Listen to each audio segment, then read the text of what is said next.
Praise Lord, hallelujah. ജെയിനിസ് മുറിയിലേക്ക് എല്ലാ ദൈവമക്കളും സ്വാഗതം ചെയ്യാണ്. നമ്മൾ ഒക്ടോബർ മാസത്തിലൂടെ കടന്നു പോവുകയാണ്. പരിശുദ്ധ അമ്മയെക്കുറിച്ച് ജപമാലയെക്കുറിച്ചൊക്കെ നമ്മൾ കുറേശ്ശെ മനസ്സിലാക്കിക്കൊണ്ടിരിക്കുകയാണ്. അമ്മേ ഹല്ലേലൂയ. ഇന്ന് നമ്മൾ ധ്യാനിക്കുന്നത് സന്തോഷത്തിൻ്റെ 4ാം ദൈവരഹസ്യത്തിലേക്ക് നമ്മൾ ധ്യാനിക്കുകയാണ്. ഞാൻ പറഞ്ഞു, ഇത് വലിയ വ്യാഖ്യാനങ്ങളൊക്കെ ഒന്നുമല്ല. നമ്മൾ ഓരോ വ്യക്തികളും ഇങ്ങനെ രഹസ്യങ്ങൾ ധ്യാനിക്കുമ്പോൾ അത് നമുക്ക് ഓരോ ദിവസവും പരിശുദ്ധാത്മാവ് വ്യത്യസ്ത രൂപത്തിലും ഭാവത്തിലായിരിക്കും പരിശുദ്ധാത്മാവ് നമുക്ക് വെളിപ്പെടുത്തി തരിക. അതിനുവേണ്ടി നമ്മുടെ മനസ്സ് ഏകാഗ്രതയുടെ ആയിരിക്കണം. നമ്മുടെ മനസ്സൊക്കെ എന്താ പറയുക, ഏകാഗ്രത നഷ്ടപ്പെടുത്താൻ ലോകം നമ്മളെ ആകർഷിക്കും. അവിടെയൊക്കെ പരിശുദ്ധാത്മാവിന് സഹായം ചോദിച്ച് നമ്മൾ ഈ രഹസ്യങ്ങളോട് നമ്മൾ ധ്യാനിക്കണം.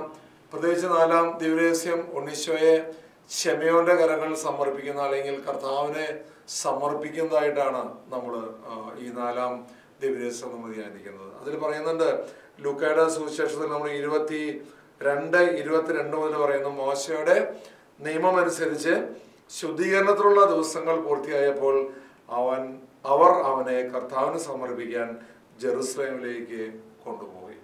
അപ്പം കർത്താവിനെ സമർപ്പിക്കുന്ന ഒരു ഭാഗമാണ് പറയുന്നത്.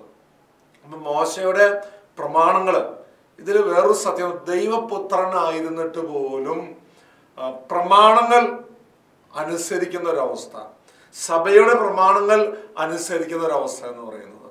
നമ്മൾ പലപ്പോഴും എന്തെങ്കിലുമൊക്കെ ആയി മാറി കഴിഞ്ഞാൽ സഭ ചട്ടങ്ങൾക്ക് അപ്പുറമായി നമ്മൾ ചിന്തിച്ചുകൊണ്ടിരിക്കുകയാണ്.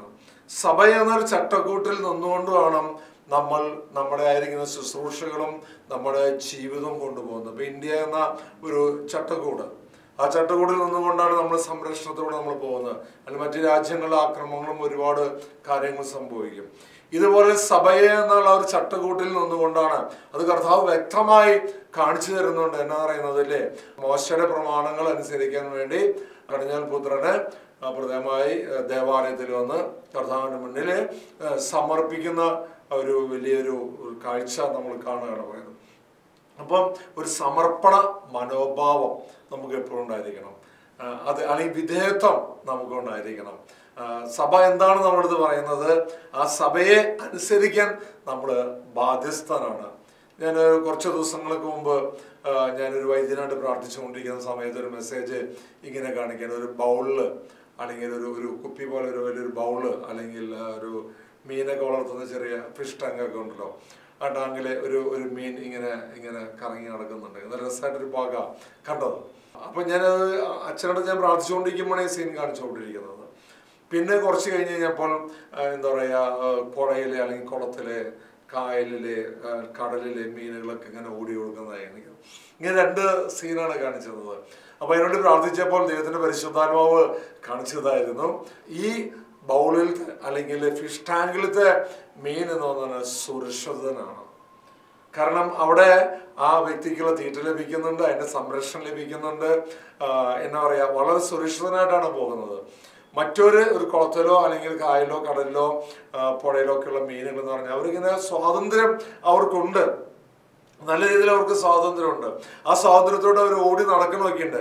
പക്ഷെ അവരുടെ ആയുസ് വളരെ കുറവാണ്. പ്രകൃതി ക്ഷോഭങ്ങൾ വരുന്ന സമയത്ത്, മീൻ പിടിക്കുന്ന സമയത്ത്, മറ്റല്ലെങ്കിൽ ആ വെള്ളത്തിന് എന്തെങ്കിലുമൊക്കെ പ്രശ്നങ്ങൾ വരുന്ന സമയത്ത് അവരുടെ ആയുസ് വളരെ കുറവാണ് വരുന്നത്. പക്ഷെ ഈ ഫിഷ് ടാങ്കിലെ മീൻ എന്ന് പറഞ്ഞു കഴിഞ്ഞാൽ നമ്മൾ ശരിക്കും ആ ഒരു സ്വാതന്ത്ര്യമൊക്കെ നിഷേധിക്കപ്പെട്ടിരുന്നെങ്കിലും അതിന് ആയുസ് കൂടുകയാണ്. മാത്രമല്ല അതിന് നല്ല സംരക്ഷണം ലഭിക്കുകയാണ്. ഒരു ചട്ടക്കൂട്, ഇങ്ങനെ മെസ്സേജാണ് ലഭിച്ചത്. അപ്പം കർത്താവ് ഉണ്ണീശോയെ പ്രത്യേകമായി മാതാപിതാക്കൾ മോശയുടെ പ്രമാണങ്ങൾക്ക് അനുസരിച്ച് അവിടെ സമർപ്പിക്കാൻ പോവാണ്. ദേവാലയത്തിൽ കർത്താവിന് സമർപ്പിക്കാൻ പോവാണ്.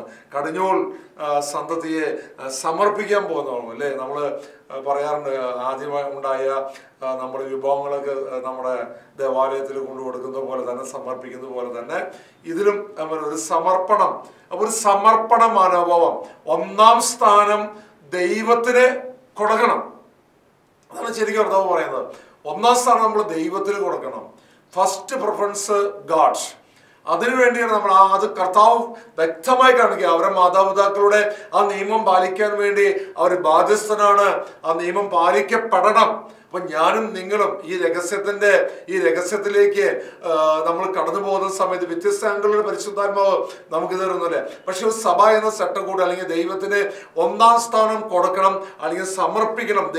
ഒരേ സമയം ദൈവമായിരുന്നിട്ട് മനുഷ്യനായിരുന്നിട്ട് പോലും കർത്താവ് ആ ഒരു മെസ്സേജ് കറക്റ്റായിട്ട് ഇവരിലൂടെ അവിടെ നിവർത്തിക്കപ്പെടുകയാണ് ചെയ്യുന്നത്. എൻ്റെ ദൈവങ്ങളെ അതിനോട് പ്രത്യേകമായി പ്രാർത്ഥിക്കണം. ഒരു ഡെഡിക്കേഷൻ അല്ലെങ്കിൽ ഒരു സമർപ്പണം എനിക്കും നിങ്ങൾക്കും ഉണ്ടാകാൻ വേണ്ടി നമുക്ക് പ്രാർത്ഥിക്കാം. നമുക്ക് ഒരു അഭിഷേകത്തിന് വേണ്ടി, ഈ 4-ാം ദിവസത്തെ അഭിഷേകത്തിന് വേണ്ടി നമുക്ക് തന്നെ ഒരുങ്ങി പ്രാർത്ഥിക്കാം. Hallelujah, hallelujah, hallelujah, hallelujah. കർത്താവിന്റെ കൃപ, അനുസരണം അല്ലെങ്കിൽ വിധേയത്വം, സമർപ്പണം എന്ന വലിയ പുണ്യങ്ങളൊക്കെ ഞങ്ങളിലേക്ക് ഉണ്ടാവട്ടെ. ആമേൻ.